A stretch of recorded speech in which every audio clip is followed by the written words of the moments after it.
Bien, bueno, pues buenas noches a toda la audiencia que amablemente hoy nos escucha. En primer lugar, quisiera yo saludar a Diana Fernández, nuestra presidenta en Familia Unida Internacional, por su enorme labor que está desarrollando dentro de este apostolado, este hermoso apostolado.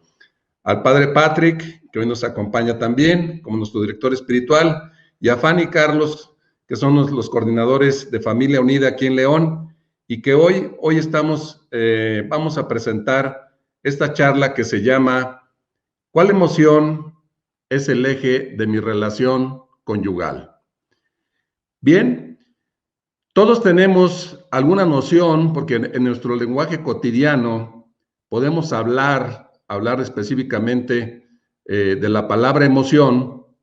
Sin embargo, algunas veces no lo tenemos totalmente claro qué significa una emoción.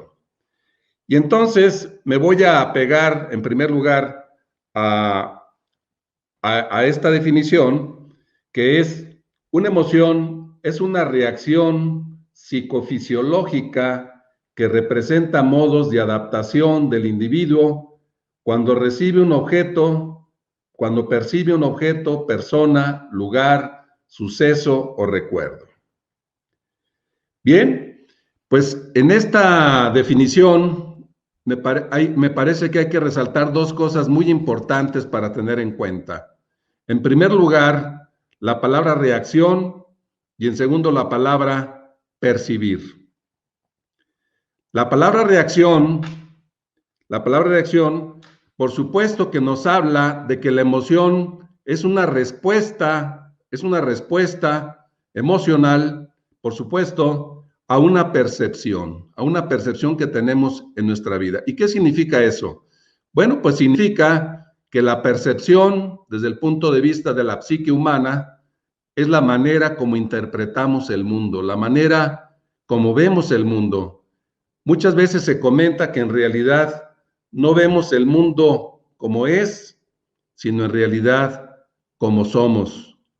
Y eso es importantísimo porque quiere decir que ante un mismo evento, ante una misma persona, un mismo lugar, suceso, recuerdo, la emoción de una persona puede ser diferente, porque su reacción es diferente cuando lo percibe de manera diferente. Y la percepción es una parte de la psique humana que es totalmente individual y que depende, por supuesto, de la propia individualidad y del pensamiento propio. Es por esto que tenemos que reflexionar y entonces definir al ser humano, para entenderlo en su conjunto, como un ser humano que tiene una parte biológica, una parte psicológica, una parte social y una parte espiritual. Lo que vamos a analizar el día de hoy, básicamente, es la parte psicológica, donde el pensamiento asociado a una emoción va a ser un eje que va a gravitar en nuestra parte biológica, en nuestra parte social, es decir, en la vinculación afectiva que podemos tener con otros, en este caso muy particularmente con nuestro cónyuge, y en la parte espiritual para quienes consideramos que es en esa visión trascendente del ser humano, el amor es la manera de aproximarnos a Dios en forma más perfecta. El amor como un medio y un camino para estar en contacto con nuestro Creador. Una idea que hay que tener muy presente es que el pensamiento siempre está asociado a una emoción. En otras palabras, no hay pensamientos neutros. Siempre que tengo un pensamiento, ese pensamiento me lleva a una emoción. ¿Qué significa esto? Bueno, pues hay dos tipos de emociones, como lo vamos a ver en la siguiente gráfica. En la siguiente gráfica tenemos, si pudiera yo hacer un mapa, esto lo pueden ustedes ver incluso las personas que se dedican a estudiar la cuestión de emociones, hablan algunos de 300, otros de 400 emociones. Bueno, yo lo quiero simplificar para que usted el día de hoy clarifique y entienda esto que es fundamental en el actuar, en el pensar del ser humano. La emoción eje de nuestra vida es el amor. El amor, incluso es la parte esencial del ser humano que nos acerca a nuestro Creador, porque sabemos que Dios es amor y que fuimos creados a imagen y semejanza de Él. En la parte de emociones positivas, no hay emociones buenas o malas, porque algunas veces se le da una connotación moral. En la parte de emociones positivas, la emoción que nos vitaliza, cuando nos sentimos bien, cuando estamos en plenitud, cuando aspiramos a lo mejor, siempre orientados al bien propio y al bien de los demás. Y las partes de las emociones negativas, que todas son útiles y que simplemente son respuestas emocionales ante diferentes situaciones de la vida. Bueno, pues los tres grandes ejes son la ira, en alguna forma de enojo, resentimiento, etcétera. El miedo, que generalmente es el vivir permanentemente, no asustado, sino en duda e incertidumbre. La tristeza, que nos habla de alguna pérdida, y el dolor, un componente extraordinario en la vida del ser humano, que es el camino de crecimiento personal. Cuando llegamos al dolor, quiere decir que perdimos un afecto que amábamos. Es una emoción que está directamente relacionada con el amor. Si ustedes lo ven, tengo una línea horizontal. A esa línea le llamo yo la línea de la tranquilidad. Porque cuando estamos en el amor, estamos en nuestra esencia, nos sentimos vitalizados y orientamos nuestras acciones al bien propio y al bien de los demás. Y en cambio, cuando estamos en la parte inferior, esas emociones pues son algunas veces, por supuesto, siempre necesarias, pero a veces desagradables convivir con ellas. Un primer criterio que quisiera yo decirle a ustedes es que siempre que en su pensamiento, ante un hecho, una situación de vida, por supuesto, que en su cónyuge, la decisión de usted cuando decidió hacer un proyecto común con su esposo, con su esposa, y que hoy seguramente nos acompañarán algunos matrimonios, es que el amor siempre está asociado al pensamiento de aceptar algo o aceptar a alguien.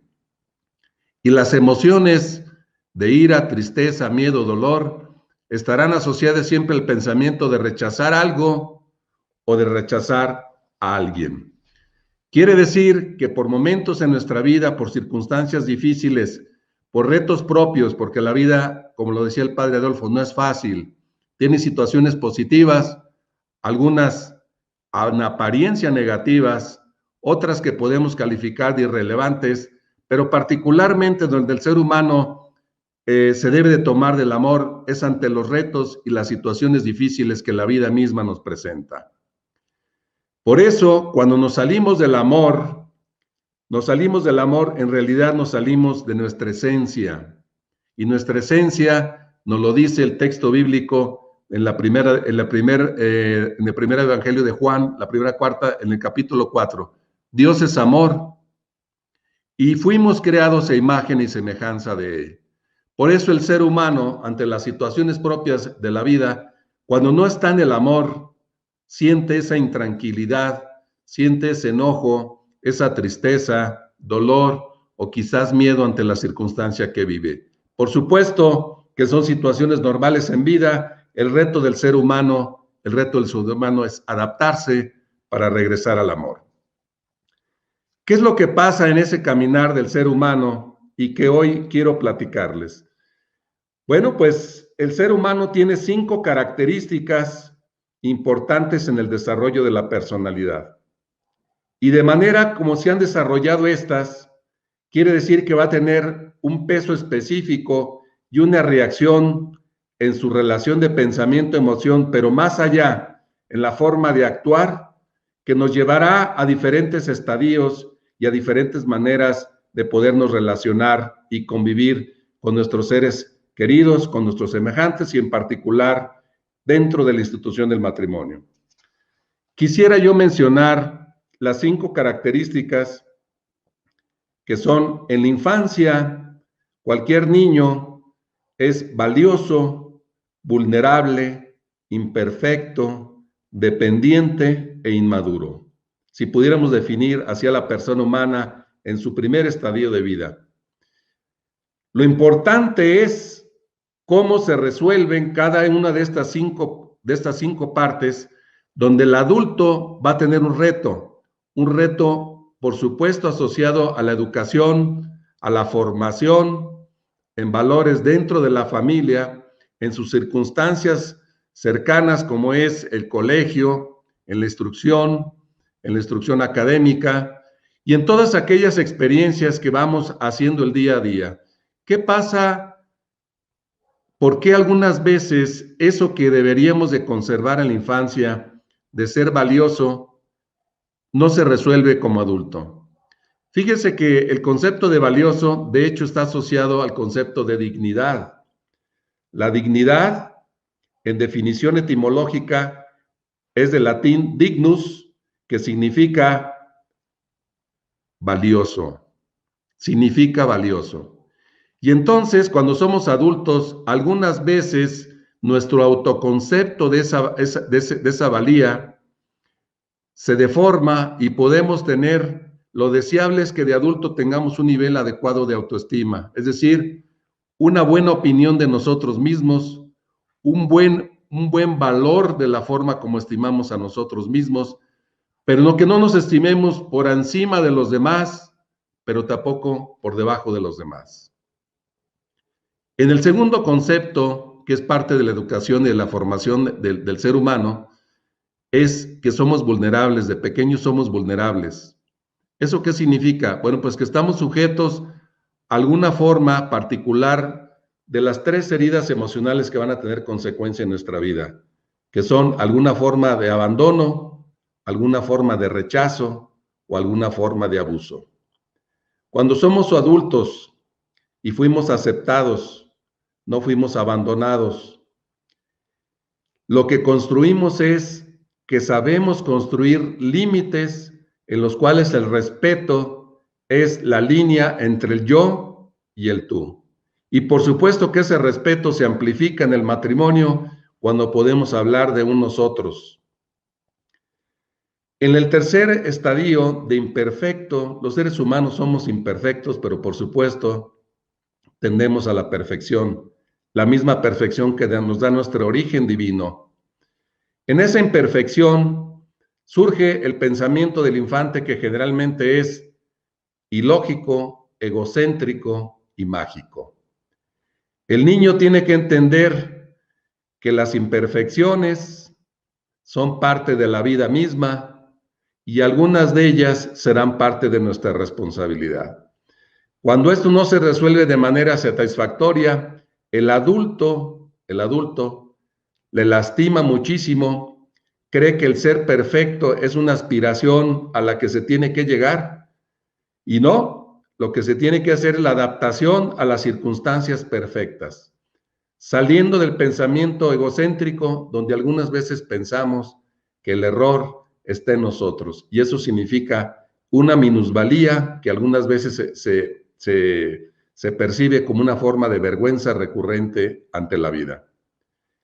El pequeño es dependiente, el adulto es autodependiente.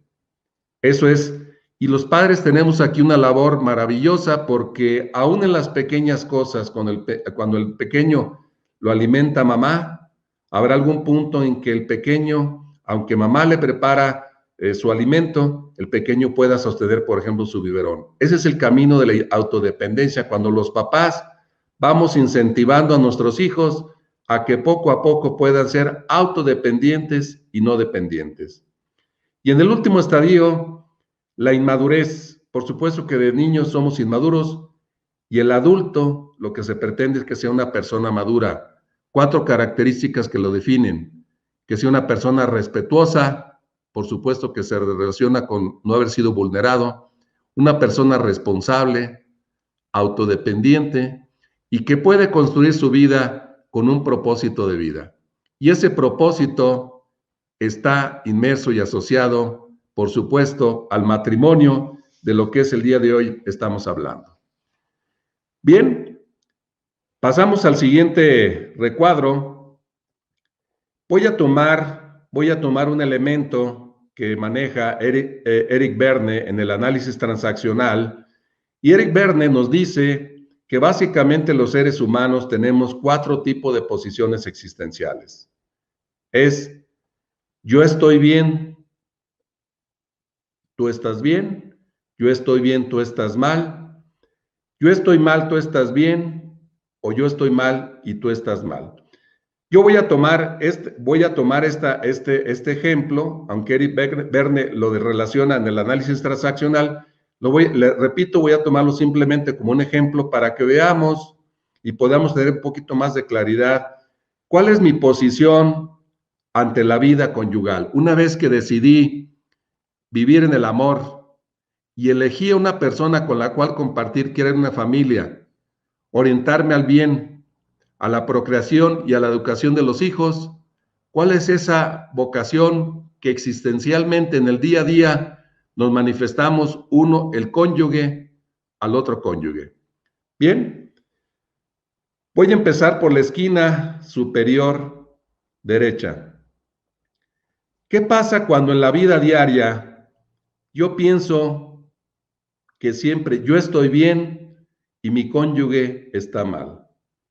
Desafortunadamente, cuando tenemos esa visión cerrada de yo estoy bien y tú estás mal, desafortunadamente nos convertimos en perseguidores de la otra persona. Es una situación, por supuesto, muy molesta, pero nace de esa posición rígida donde yo pienso en mi pensamiento y por supuesto que esto origina una emoción. Ya dijimos que hay una relación directa entre pensamiento y emoción. Entonces, si en el actuar diario yo pienso que estoy bien y tú estás mal, me convierto desafortunadamente en tu perseguidor. ¿Qué consecuencias tiene el ser perseguidor de otra persona? Bueno, pues una primera respuesta emocional es que la soberbia de uno de los dos, ya sea de papá o mamá o viceversa, se manifiesta en esa posición irreductible donde se piensa que yo siempre estoy bien y tú estás mal. Además de que la soberbia, lo analizaremos, tiene consecuencias desde el punto de vista de la teología moral, porque es uno de los pecados capitales. Finalmente, si en esa actitud de soberbia nos lleva a la ira. ¿Y por qué a la ira? Bueno, pues porque la ira siempre se nutre de lo siguiente. La ira siempre será rechazo a algo o a alguien. Si me puedes poner la anterior, Carlitos. Es el rechazo de algo o alguien. Ya dijimos que la emoción es una respuesta emocional de una percepción, basada en una percepción, pero en una posición existencial, como nos lo dice Eric Berne.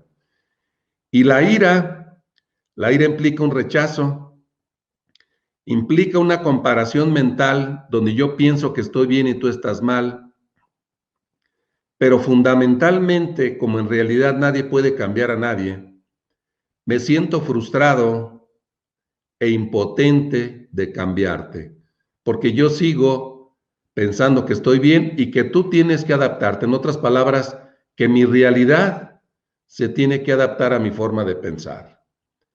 Esa es la primera emoción que desafortunadamente puede ser eje de nuestra relación, pero empieza rechazando cuando debería de ser aceptando. Recordemos que los votos matrimoniales en nuestra educación religiosa empiezan, yo te acepto a ti. Y cuando dejamos de tener esa posición de yo te acepto a ti, tenemos una posición que se nos convierte en hábito y desafortunadamente en un hábito negativo al estar rechazando, comparando tu forma de ser o de actuar. Me siento frustrado e impotente y entonces lo que sucede es que finalmente, esto nos lo explica muy bien el doctor John Gottman, este método de trabajo que es muy bien trabajado aquí en Familia Unida y que por supuesto Diana lo ha impulsado enormemente con la participación de la maestra Marcia Gómez, El doctor Gottman, que es un estudioso de las relaciones conyugales, nos dice que él detecta 4 jinetes. Él le llama jinetes a las situaciones conflictivas en la relación. Por supuesto que hace una analogía con los 4 jinetes del Apocalipsis, que son algunos de ellos la guerra, la peste, etcétera, es decir, como las peores posiciones dentro de la relación conyugal. Y creo que en este cuadro donde la ira está presente, por supuesto que va a haber una actitud crítica de yo estoy bien y tú estás mal.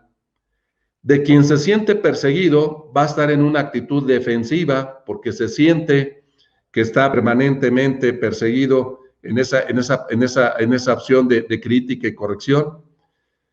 Puede llegar a una actitud de desprecio, de hecho, en una forma escalada de ira. La ira siempre parte de una intolerancia, frustración, impotencia, y luego viene la agresión verbal y desafortunadamente en algunos casos la agresión física. Y por supuesto que empieza la actitud de desprecio, que es una forma de agresión verbal. Y entonces el que persigue, por supuesto que hace sentir mal al perseguido, y entonces el doctor Gottman, el cuarto jinete que detecta es la actitud evasiva, porque para nadie es agradable sentirse perseguido por alguien, criticado o corregido de manera permanente. Esto se asocia también, estos 4 jinetes, a algo que en desarrollo humano se llama cadenas del ego. Las cadenas del ego, aunque son 6, voy a centrarme en 3. El ego le llamamos en desarrollo humano a esa personalidad que hemos desarrollado, pero no basada en el amor, desafortunadamente. Y entonces el ego, que es una personalidad falsa en algún sentido, deformada del amor, sigue con estos mismos lineamientos.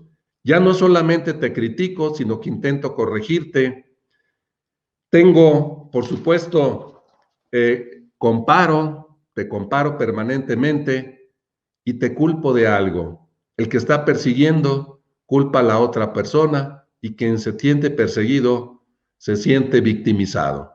Y entonces es una relación de víctima y victimismo muy desafortunada, pero todo empieza con rechazar a la otra persona como es.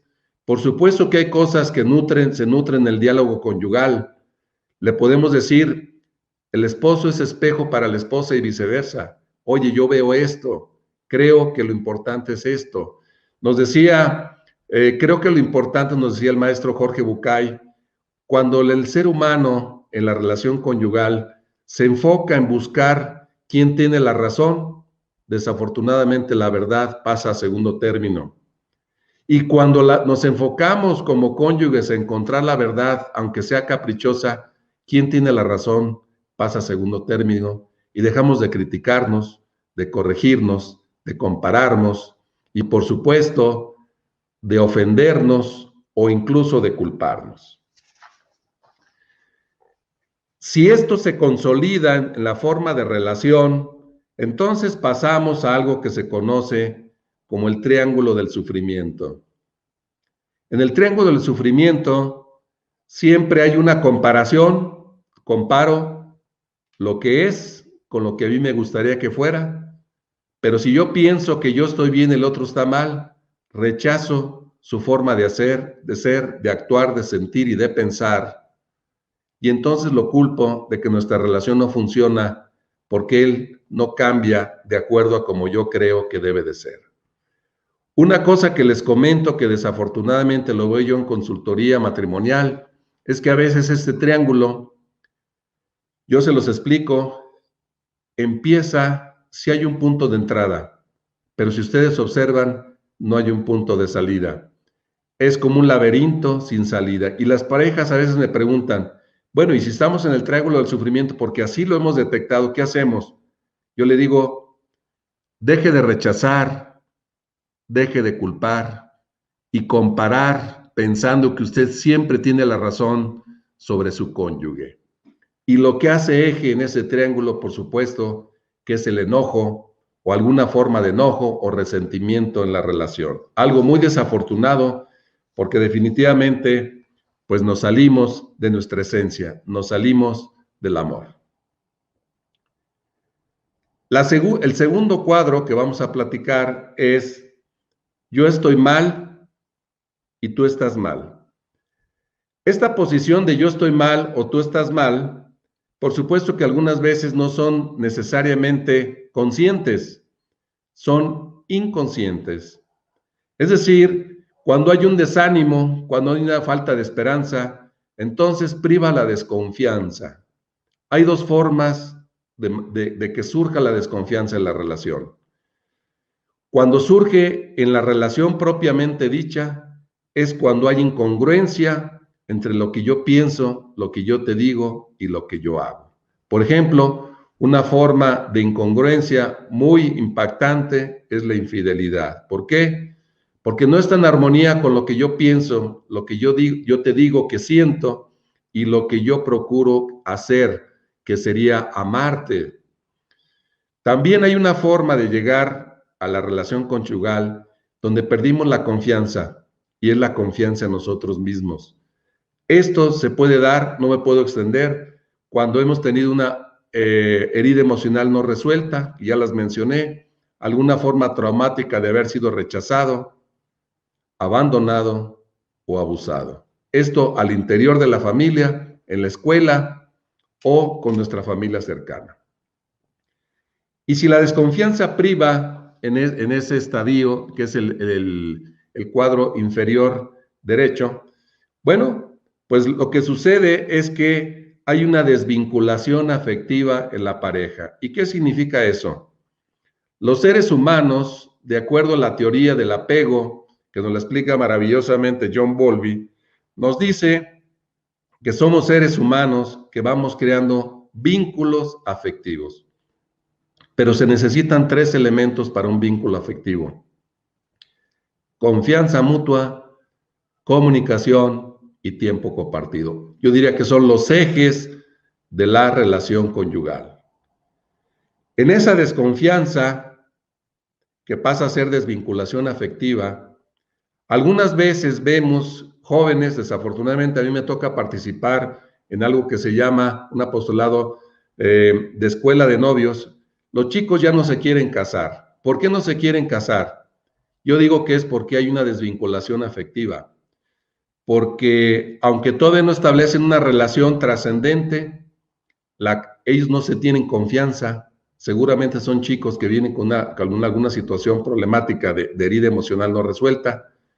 Y entonces no tienen la confianza de poder emprender una relación trascendente y simplemente conviven en la intimidad o en la conveniencia mutua de esa relación, pero como no hay confianza, no hay vínculo afectivo. Y desafortunadamente, en la actualidad, la desvinculación afectiva se da con mucho mayor normalidad, entrecomillando la palabra normalidad. Otra situación que puede pasar en este estadio es que llegamos a la rigidez. Cuando la rigidez, aquí en la rigidez es una forma, como yo no confío en ti, entonces yo me voy a atener a lo que yo pienso. En alguna forma está relacionado también con el cuadro superior que ya vimos, solamente que en este cuadro la rigidez parte de la desconfianza, en la ira parte del rechazo a tu forma de ser o a tu forma de actuar.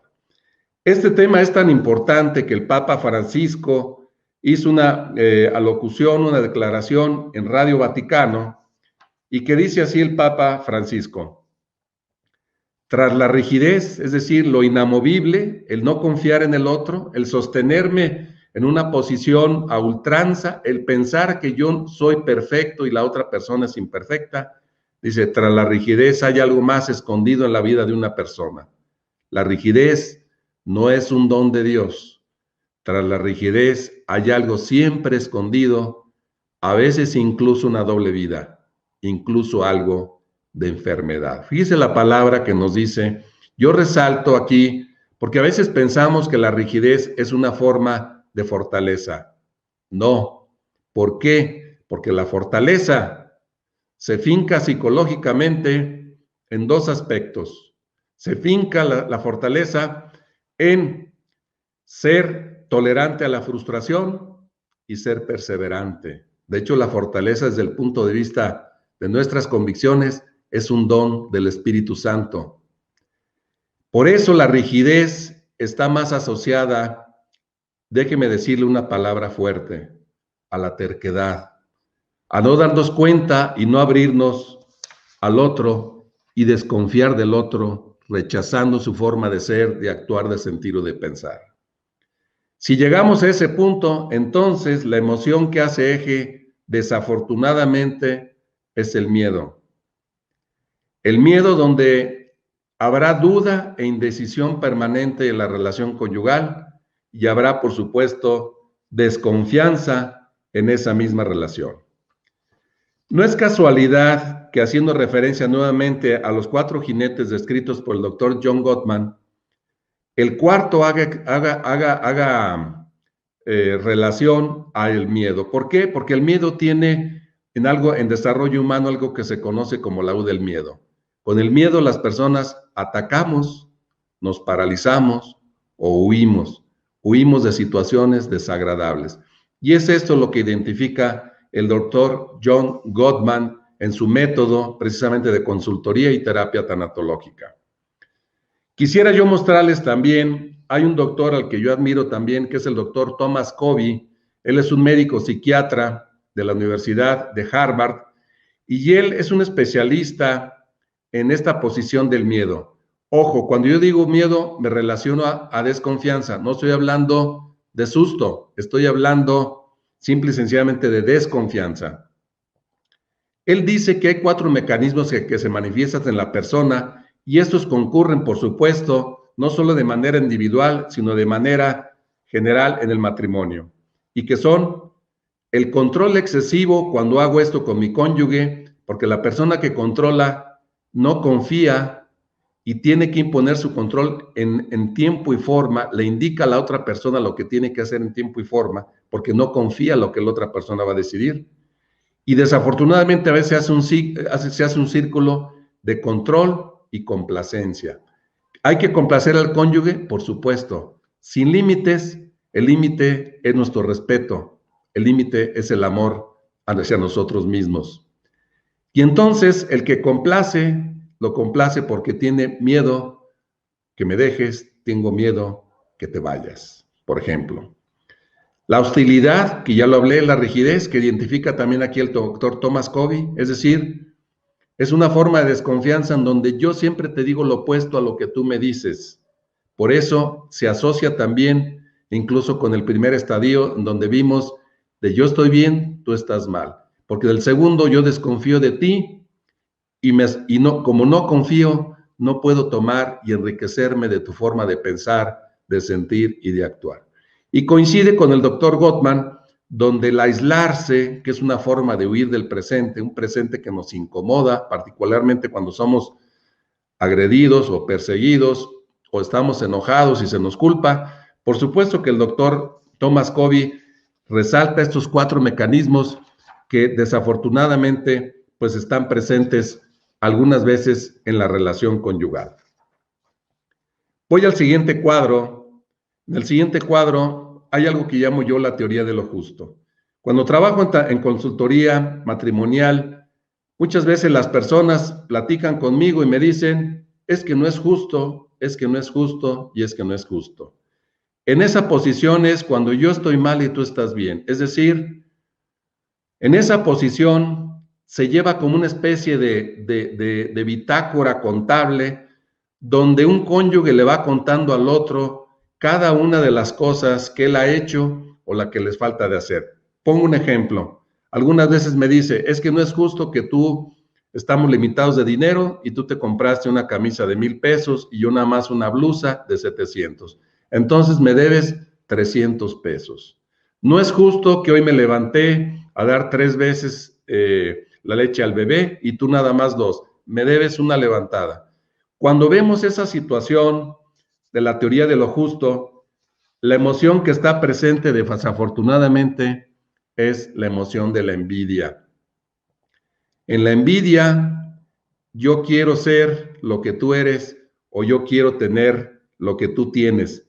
Desafortunadamente, en la envidia es yo estoy mal y tú estás bien. Y quiero que esa relación que tenemos pues siempre sea recíproca. Recordemos que el matrimonio en muchos sentidos se basa en la amistad. Cuando hay problemas en el matrimonio es que hay problemas en la amistad, cuando hemos dejado de ser amigos.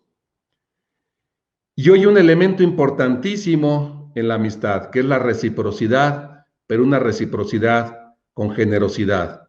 ¿Por qué razón algunas veces las personas que concurren en este cuadro, porque han dejado de ser amigos y esa reciprocidad la llevan en una forma contable y no en una forma generosa, donde yo doy lo mejor por el bien tuyo y yo percibo también lo mejor por el bien de nuestra relación? El último cuadro no puede ser otro que el amor, pero el amor es diferente a amar. Amor es una emoción que transformamos en sentimiento cuando lo hacemos consciente. Amar es una decisión de amar al otro, una decisión de amar a nuestra pareja, a nuestra familia, a nuestros seres queridos, a nuestros hijos. Incluso amor es un sustantivo, amar es un verbo. Por eso yo digo que en el amar, hay una matemática del amor que es indispensable que exista en el matrimonio. Y es la siguiente: debemos de sumar esfuerzos, restar defectos. Al ser espejo, tú eres mi espejo y yo soy tu espejo, y me puedes decir para encaminarme en una mejor manera a resolver mis defectos y enaltecer mis virtudes. Podemos y debemos multiplicar la alegría y dividir cuando los estadios, la vida nos pone retos, particularmente en las pérdidas afectivas, dividir el dolor. Y en esta matemática del amor es como se van aglutinando los esfuerzos. Quisiera decirles también que aparte de la matemática del amor, hay un concepto que se llama la escalera del amor. La escalera del amor tiene que ver, para amar, tiene que ver necesariamente la forma de aceptar al otro, como es, cuando es y cómo es. La forma de ser en su personalidad, es decir, la forma de ser, de actuar, de sentir y de pensar. De entrada es aceptar, porque yo sí acepto, mi orientación emocional está en el amor y cognitivamente aceptación siempre me llevará al amor. Pero por supuesto que eso no significa solaparte tus errores, significa crecer en ese entendimiento, en ese diálogo, donde hay un vínculo en confianza mutua, en comunicación y un tiempo compartido. Si yo te acepto como eres y te respeto como eres, incluso déjeme decirle que la palabra respetar es importantísima porque en su etimología significa mirarte. Cuando yo te miro, no te atropello. Cuando yo te miro, no me impongo sobre ti. Cuando yo te miro, puedo respetarte y entender que podemos pensar diferente, pero la suma de tu pensamiento y mi pensamiento, 1 más 1 es más que 2, y 2 es más que es algo mayor en nuestra relación. El matrimonio no es 2, es más que 2, porque es esa suma extraordinaria y esa simbiosis de aceptar, respetar y solamente en este caso amar. No es circunstancial que cuando manifestamos en los matrimonios, los votos matrimoniales, se diga: yo te acepto a ti como mi esposo, mi esposa, y prometo serte fiel en lo próspero y en lo adverso, en la salud y la enfermedad, y amarte y respetarte todos los días de mi vida. Fíjese que cuando olvidamos yo te acepto a ti, es cuando empiezan los problemas. Cuando yo te respeto, el camino es llegar necesariamente al amor. Quien acepta, respeta, y quien respeta, necesariamente ama. Desafortunadamente, a veces olvidamos este concepto de aceptación, respeto y, por supuesto, amor. Estos votos matrimoniales son trascendentes porque, así como dije que el matrimonio tiene una base de la amistad, la diferencia esencial después de haberse consolidado el vínculo afectivo que he mencionado, de haberse consolidado, por supuesto, una reciprocidad con generosidad, es que la lealtad que está asociada a la amistad se transforma en fidelidad en el matrimonio. La lealtad no es necesario expresarse con palabras, la fidelidad sí, pero esa fidelidad es un eje de vida, es un camino de aceptación, de respeto hacia nuestro cónyuge. Algo que nos puede dar luz sobre lo que es amar y que yo digo que es el termómetro del amor, es algo que se conoce como el amor activo y que desarrolló hace algunos años alguien a quien yo admiro, que es el maestro Erich Fromm. El amor activo es respetar, es ser responsable con mis obligaciones, conmigo mismo, con mi integridad física, pero también con la tuya, con mis responsabilidades, ¿no? En familia, con mi cónyuge, con mis hijos, con mi familia cercana. El eje vertical del amor siempre será respeto y responsabilidad. El eje horizontal es cuidarte. Por supuesto que el cuidado que necesita nuestro cónyuge es diferente a un bebé. Cuidarte en una forma diferente, estar al pendiente de tu salud física, emocional, mental, de tus esfuerzos, de tu trabajo. Y finalmente el conocer, yo digo que el conocer es la piel del amor. Debe crecer al mismo tiempo que el amor. Cuando el conocimiento crece al mismo tiempo del amor, decimos, más te conozco y más te amo. Desafortunadamente, cuando el amor no crece de la misma manera, algunas veces más te conozco y creo que menos te amo, desafortunadamente. Piénselo usted, sobre todo las parejas que hoy amablemente están en esta charla y a quienes agradezco su presencia. Hágase un examen con sinceridad, evalúese lo que yo considero que es el termómetro del amor y esos 4 conceptos que desarrolló Erich Fromm, que son muy útiles para poder entender la relación conyugal.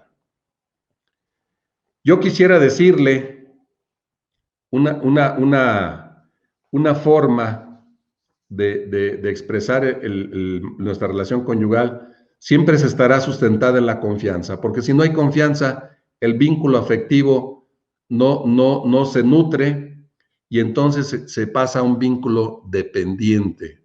Una cosa es confío y quiero amarte y otra cosa es desconfío, pero te necesito. El amor en las 4 formas, la forma del respeto, responsabilidad, conocimiento y cuidado.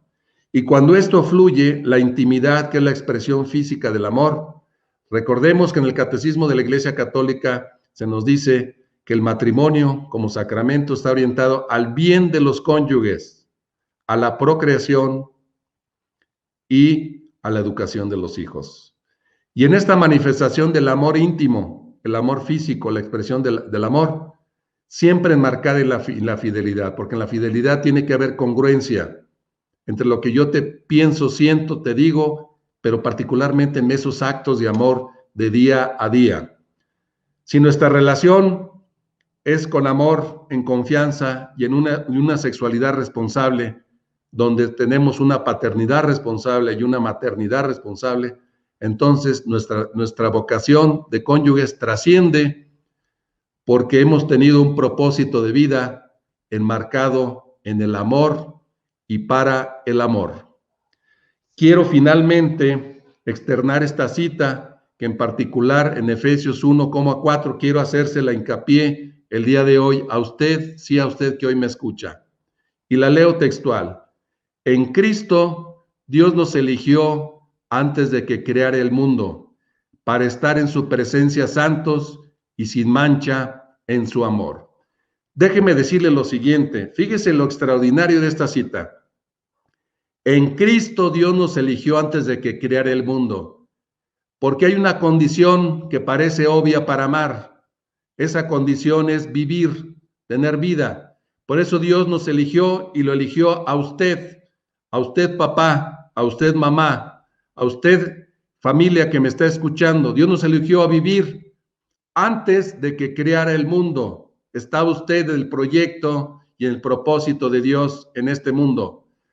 Para estar en su presencia, santos, es decir, orientados al bien, un bien perfectible, un bien que se puede encontrar en la relación matrimonial cuando orientamos con nuestro eje de amor.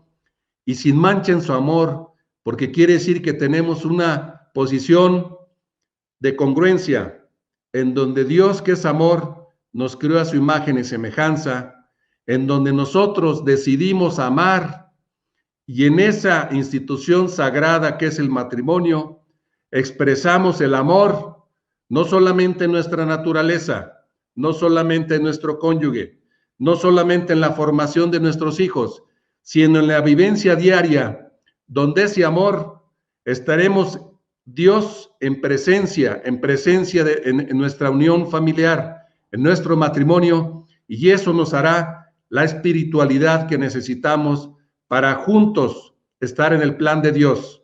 Dios que es amor, que nos creó en el amor, para que nosotros actuemos y vivamos santos y sin mancha y permanezcamos en su amor. Muchas gracias por su atención a las personas que amablemente hoy me dieron la oportunidad de escucharme. Gracias.